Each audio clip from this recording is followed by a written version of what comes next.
Assalamualaikum warahmatullahi wabarakatuh. Perkenalkan kami dari kelompok 2, kelas TT4402 akan mempresentasikan mengenai hasil pemrograman Python kami mengenai tugas besar yang didapatkan dari dataset 2. Sebelumnya, perkenalkan saya Meti Harvina dengan NIM 110120424. Perkenalkan, saya Hari Iskandar dengan NIM 11012042227. Perkenalkan, nama saya Muhammad Haris Rahman dengan NIM 11012021115. Perkenalkan, nama saya Indah Nurul Hikmah dengan NIM 11012041191. Pada proyek kali ini, kami diberikan dataset berjudul dataset 2.csv. Data NIM dan nilai mahasiswa yang masih tertukar. Tujuan dari proyek program yang memiliki data serta menambahkan data statistik pada data tersebut. Nah, setelah itu pada proyek ini juga kami diberikan list pertanyaan. Nah, pertanyaan ini tuh harus dijawab menggunakan program yang berisi fungsi untuk menjawab setiap pertanyaannya. Nah, dan di sini bisa dilihat itu merupakan list pertanyaan yang perlu dijawab. Nah, kemudian setelah itu untuk langkah terakhirnya kita perlu membuat program yang mana merupakan program utama. Nah, di sini program utama kita berjudul file utama.py. Nah, di sini kita dapat memanggil semua fungsi dalam 3 program Python sebelumnya, yaitu langkah 2.py, langkah 3.py, dan langkah 4.py. Nah, sehingga ketika nanti kita mengeksekusi, kita hanya perlu menjalankan program utama untuk menjalankan pre-processing, perhitungan statistik, serta menjawab pertanyaan. Lalu pada langkah yang pertama ini, langkah kedua, kita pertama import CSV, lalu membuat list kosong, yaitu dataset 2 di sini, dan kita buka datanya, yaitu with open dataset 2.csv. Lalu kita pakai delimiter di sini supaya Python tahu kalau kita tuh misahin data itu pakai titik koma, bukan pakai koma. Lalu nanti di append seperti biasa. Lalu di sini kita bikin variabel a sama dengan dataset. Kenapa? Supaya nanti kodenya jadi lebih bersih dan lalu kita print langkah 2-nya dan yang ingin diperbaiki. Ini kita dapat arraynya seperti A6, A8, A10 ini dilihat dari dataset 2-nya, yang mana nilai NIM dan nilai UTS dan tugasnya itu banyak yang tertukar. Seperti yang dilihat itu pada baris 7 ada nilai NIM dan nilai UTS yang tertukar. Lalu bagaimana cara kita membersihkannya? Pertama, kita bikin variabel baru. Di sini kita pakai variabel NIM. NIM sama dengan A65. A65 itu array 65, yang dimana itu lokasinya itu akan jatuh pada UTS, kolom UTS baris ke-7. Nah, di sini baris pada A65 ini kan ada NIM yang nyasar. Nanti kita masukin NIM nyasar ini, kita masukin ke dalam variabelnya, sehingga NIM ini isinya itu adalah NIM nyasar. Lalu array tersebut, array A65 ini kita sama dengan array A60, yang mana itu isinya 77. Nah, jadi pada tahap ini setelah disamakan, kedua array A65 dan A60 ini berisikan nilai 77. Nah, supaya kita 77 yang di kolom NIM ini berisikan NIM menyasar tadi, caranya A60, di mana lokasi itu sel NIM, ini kita sama denganin variabel NIM. Kenapa variabel NIM? Karena variabel NIM tadi sudah kita simpan, sudah kita isi dengan NIM yang nyasar tadi, nyasar ke kolom UTS tadi. Sehingga nanti mereka akan bertukar tempat. Untuk baris selanjutnya seperti baris 9, 11, 15, 20, dan seterusnya ini, tinggal menyesuaikan saja lokasi-lokasi NIM yang nyasarnya.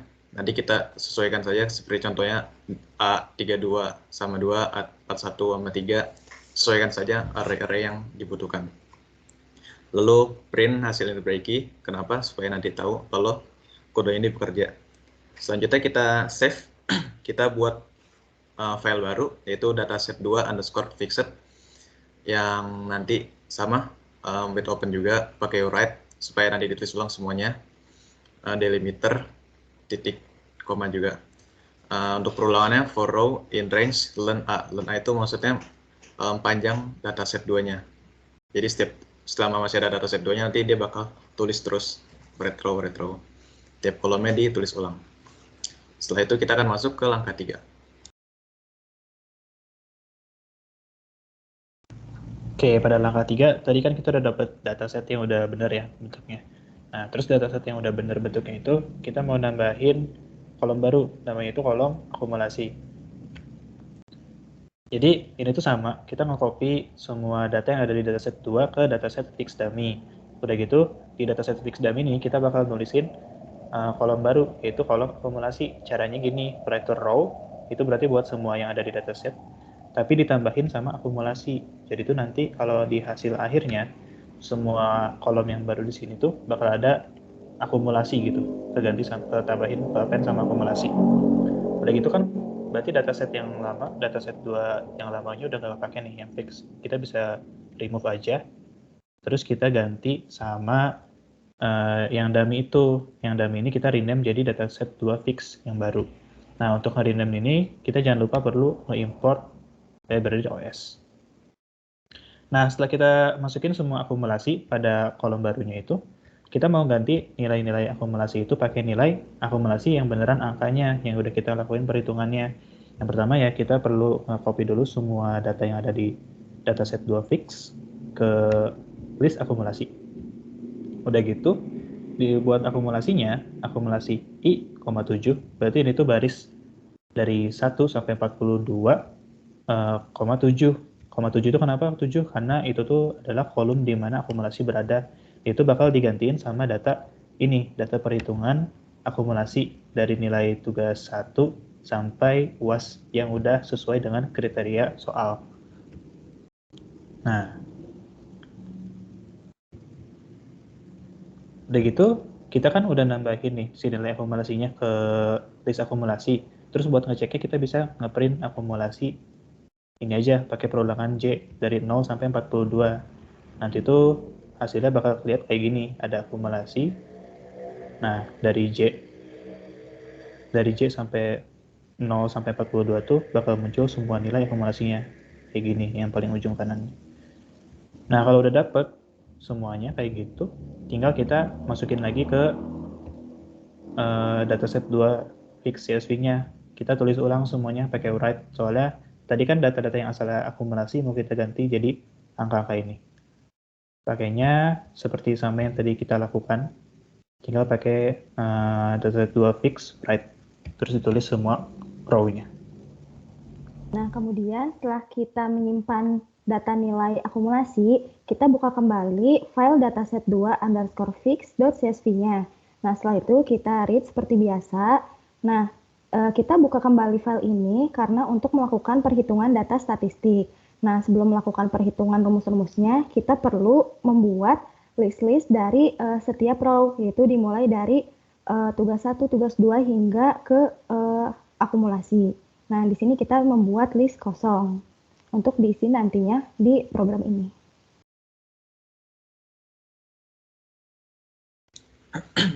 Selanjutnya kita akan langsung menghitung nilai statistik. Yang pertama kita hitung itu akan max, min, mean, dan median.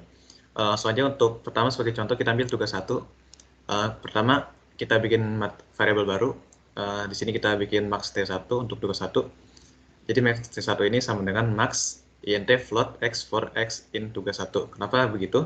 Itu supaya nilai dari di list tugas 1 itu kita ubah semua tipe datanya jadi int. Nah, kalau udah jadi int nanti dia bakal bisa dimasukin ke fungsi max, jadi max tugas 1 gitu. Nanti setelah ketemu hasilnya langsung print aja. Lalu untuk minnya sama kayak tadi, cuman kita nggak pakai max, kita kali ini makanya min, supaya dapat dia nyarinya nilai minnya, nilai minimalnya. Pas sudah ketemu, langsung di print. Lalu kita bikin variabel baru, total T1 sama dengan 0, dan variabel baru lagi, JML T1 sama dengan len tugas 1. Len itu jumlah semua tugas satunya itu, jumlah di list tugas satunya. Kita pakai perulangan for nilai T1 sama in tugas 1. Jadi setiap total plus 1 ini, nanti dia ditambah sama dengan int float nilai T1. Nah, lagi ini int floatnya ini buat ngubah si nilai di list nilai T1 ini jadi int, jadi integer. Lalu kita hitung main-nya, kita bikin variabel main T1, hitung kayak main biasa, total dibagi jumlah. Jadi sini total T1 variabelnya dibagi JML T1 variabel jumlahnya. Langsung di print mainnya. Lalu untuk cari mediannya kita pakai sorted. Di sini kita sort dulu, sorted T1 sama dengan int float x for x sama, seperti biasa ini buat ganti ke integer doang. Lalu kita sort. Nah, habis kita sort berurutan, nanti kita langsung bikin aja variabel mediannya karena bisa langsung dicari. Kita bagi dua datanya, jadi kita dapat ketemu nilai tengahnya dengan cara itu yang udah di sort tadi, kita bagi sama JML tadi jumlahnya dibagi dua, dapat mediannya langsung di print aja. Untuk tugas 2, kuis 1, kuis 2, UTS, UAS, dan akumulasi itu nilai totalnya itu semuanya sama aja caranya, tinggal bikin variabel baru, tinggal menyesuaikan aja. Nah, selanjutnya kita mencari modus. Untuk mencari modus itu kita hanya menggunakan data nilai dari tugas 1 nyampe UAS, jadi nggak usah yang akumulasinya. Nah, di sini kita ngebuat list baru, yaitu L1. L1 ini gunanya buat ngehitung kemunculan setiap angka, setiap nilai yang ada pada data. Nah, kita itu ngitungnya menggunakan perulangan di sini. While I kurang dari len data, kita bakal nge-append si L1 ini sama data count dari data I. Jadi ngehitung jumlah keluarnya berapa gitu. Nah, kalau misalkan kita udah dapat si L1-nya, kita bisa bikin dictionary yang isinya gabungan dari data yang berisi nilai-nilai sama L1 yang berisi kemunculan si nilai-nilai tersebut. Nah, kalau udah muncul tuh, misalnya 50 kemunculannya 3 atau 80 kemunculannya 19. Nah, kita tuh udah bisa tahu kan data ini muncul berapa kali, data ini muncul berapa kali. Berarti untuk nyari modusnya, kita tinggal nyari siapa yang munculnya paling banyak, yaitu dengan menggunakan if v-nya sama dengan max L1. Nah, max L1 ini adalah ketika datanya itu muncul paling banyak. Itu sama dengan modusnya, bisa kita print aja langsung. Di sini dapat modusnya sama dengan 80. Kemudian untuk mencari variansi dan standar deviasi, sama kita menggunakan data dari tugas 1 sampai UAS aja. Nggak perlu yang akumulasi. Pertama kita cari dulu jumlah total datanya dari tugas 1 sampai sampai UAS dari 41 mahasiswa tersebut. Udah gitu, kita ngejumlahin semua total datanya. Di sini jumlah total datanya kita pakai sum buat data yang ada di data. Terus kita bagi sama n, yaitu jumlah total data yang ada tadi. Nah, itu dapat rata-ratanya kan. Nah, kalau udah dapat rata-ratanya, kita bisa nyari nilai deviasi. Nyari nilai deviasi itu aja adalah rumusnya X dikurang mean atau rata-rata dikuadratin. Nah, si X ini itu adalah nilai-nilai yang terdapat pada datanya. Misalkan ada orang nilainya 50, berarti deviasinya itu adalah 50 dikurang rata-rata dikuadratin. Nah, kalau udah dapat semua nilai deviasi dari tiap nilai pada data, kita bisa nyari variansinya dengan cara ngejumlahin semua deviasi yang ada pakai sum deviation dibagi sama jumlah datanya lagi, yaitu n yang ada tadi, yaitu 246 data. Nah, nanti kita dapat tuh si variansinya berapa. Di sini dapat variansinya 302,77. Udah gitu, untuk nyari standar deviasi, rumusnya itu adalah standar deviasi sama dengan akar dari variansi. Berarti tinggal di sini variansinya kita pangkatin sama setengah. Dapatlah standar deviasinya itu adalah 17,4. Oke, selanjutnya itu kita perlu mencari nilai pencilan pada data nilai akhir. Nah, data nilai akhir ini merupakan nilai akumulasi, yaitu berada di row 7. Nah, untuk melihat data-data apa saja yang ada di nilai akhir, kita perlu ngeprint data nilai akhir dan dipanggil variabelnya itu row 7.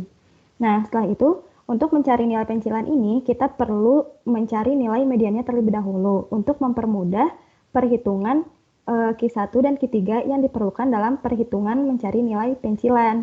Nah, untuk mencari nilai median, kita buat fungsi terlebih dahulu. Nah, di sini kita namakan fungsinya itu dengan find_median. Nah, setelah itu kita cari tahu berapa banyak data yang ada di row 7 itu dengan caranya menggunakan len. Nah, setelah itu kita mengurutkan datanya dengan sorted data. Nah, setelah kita urutkan, kita mencari nilai mediannya itu dengan hasil urutan tadi dibagi 2. Nah, itu merupakan nilai tengahnya. Nah, kemudian kita membuat variabel baru yang bernama middle untuk mencari tahu setiap nilai tengahnya. Nah, jadi di situ tuh ada row 7, kita menghitung banyak data di row 7 menggunakan len row 7 lalu dibagi 2. Nah, setelah itu kita bisa mencari nilai Q1-nya. Nah, untuk mencari nilai Q1, kita bisa dengan memanggil fungsi yang telah kita buat, yaitu find underscore median. Nah, setelah itu kita buat parameternya, yaitu row 7 dengan indeksnya itu data dari awal sampai middle. Nah, middle-nya itu tadi itu merupakan nilai tengah dari row 7. Gitu. Nah, begitu juga dengan mencari Q3. Nah, mencari Q3 ini kita panggil fungsinya find underscore median dan parameternya itu row 7 dengan indeks dari middle sampai ke data terakhir. Begitu. Nah, setelah kita dapatkan nilai Q3 dan Q1, kita dapat menghitung jarak antar kuartilnya. Nah, atau bisa disebut juga dengan IQR. Nah, IQR ini akan dipakai dalam perhitungan batas pagar bawah dan batas pagar atasnya. Nah, di sini untuk menentukan batas pagar bawah, kita gunakan pengurangan dari Q1 dikurang dengan perkalian 1,5 dari IQR-nya gitu. Nah, itu merupakan batas pagar bawahnya. Dan untuk batas pagar atasnya itu menggunakan rumus Q3 ditambah 1,5 IQR. Nah, di situ kita print untuk mencari nilai higher outlier-nya. Nah, setelah kita tahu, nah di sini kan didapat lower outlier-nya itu 31 dan batas pagar atasnya itu 119. Nah, setelah kita dapat batas-batasnya, kita tentukan data mana sajakah yang termasuk ke dalam pencilan. Nah, untuk itu kita dapat gunakan ini, kita bikin list baru yaitu dengan nama pencilan. Nah, terus kita gunakan perulangan. Nah, di sini kalau misalkan datanya tuh yang ifloat itu kurang dari hasil lower outlier, maka dia termasuk pencilan bawah. Nah, tapi kalau dia lebih dari higher outlier, maka dia termasuk pencilan atas, gitu. Nah, kemudian kita juga buat kasus ketika pencilan tersebut tidak sama dengan lower atau higher, gitu. Maka dia tuh tidak terdapat pencilan, gitu. Selanjutnya langsung kita save aja ke dataset 2 fixed ini. Dan kita mau nambahin kolom baru untuk baris baru untuk max, min, mean, dan mediannya. Seperti biasa, tinggal open, langsung kita pakai open kali ini karena cuma pengen nambahin doang, nggak mau nulis ulang. Kita write row, langsung kita masukin semua variabel yang mau kita tulis di bawah. Kayak contohnya max T1, max T2, min T1, min T2, median T1, median T2, dan untuk mean sendiri di sini kita pakai .2f formatnya. Kenapa? Supaya nanti dia ngeprint cuma 2 angka di belakang titik dong. Lanjut ke langkah 4. Langkah 4 kita seperti biasa, kita open dulu filenya, dataset 2 fixnya. Setelah open, kita langsung aja bikin 3 fungsi. Yang pertama ini fungsinya untuk kalau misalnya data kita itu sama nilainya kayak data parameternya nanti yang akan kita ditentukan. Yang kedua ini fungsi kalau misalnya data kita ini mau di bawah dari nilai parameternya. Dan yang fungsi ketiga nih yang pakai lebih dari ini untuk kalau data kita ini mau di atas dari nilai parameternya. Oke, selanjutnya kita mulai nyari nim-nimnya pakai fungsi yang udah dijelasin barusan. Nah, untuk yang pertama nih contohnya, kita nyari nilai yang sama dengan max UTS. Nilainya, mendapatkan nilai max UTS itu nimnya berapa aja. Di sini berarti kita perlu ini kan, ngadain parameter nim data sama parameter ini. Untuk nimnya, kita bikin di sini list baru yaitu nim yang isinya cuma data-data nim mahasiswa aja. Terus buat datanya kita permisalin menjadi UTS di sini tuh. UTS itu adalah list baru yang isinya adalah data-data nilai UTS aja baik buat mahasiswanya. Terus buat parameternya ini kita bakal ganti sama max UTS. Max UTS itu adalah parameter yang kita inginkan karena nilainya itu harus sama dengan max UTS. Nah, udah gitu, kalau udah dapat nilai max UTS-nya, ini sebetulnya perhitungannya udah dari langkah 3. Kita tinggal jalanin fungsinya aja. Print nim dengan parameter-parameternya pakai yang kita udah tentuin tadi. Nim untuk nim mahasiswanya aja, UTS untuk data nilai UTS-nya aja, sama max UTS itu adalah nilai yang max UTS-nya. Jadi kalau ada nilai UTS yang sama dengan max UTS, dia bakal di-print nanti si NIM-nya. Begitu juga untuk jawab pertanyaan 2-8, tinggal kita ganti parameter-parameternya, contohnya jadi UTS jadi UAS gitu. Nah, ini juga kita harus sesuaiin sama pertanyaannya, entah itu ditanyainya lebih dari, sama dengan, atau kurang dari. Gitu. Nanti buat datanya kita bakal nampilin seperti ini. Jadi keluarnya itu hanya NIM-nya saja.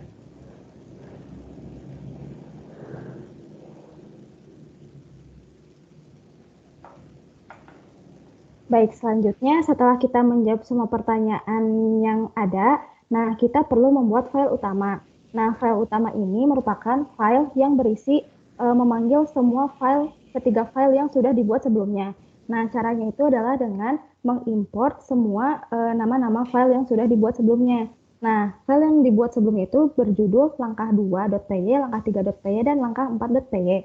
Nah, jadi kita langsung saja mengimport nama-nama filenya menjadi import langkah 2, import langkah 3, dan import langkah 4. Baik, sekian presentasi pemrograman Python tugas besar 1 dari kelompok kami. Mohon maaf atas kekurangannya. Terima kasih. Wassalamualaikum warahmatullahi wabarakatuh.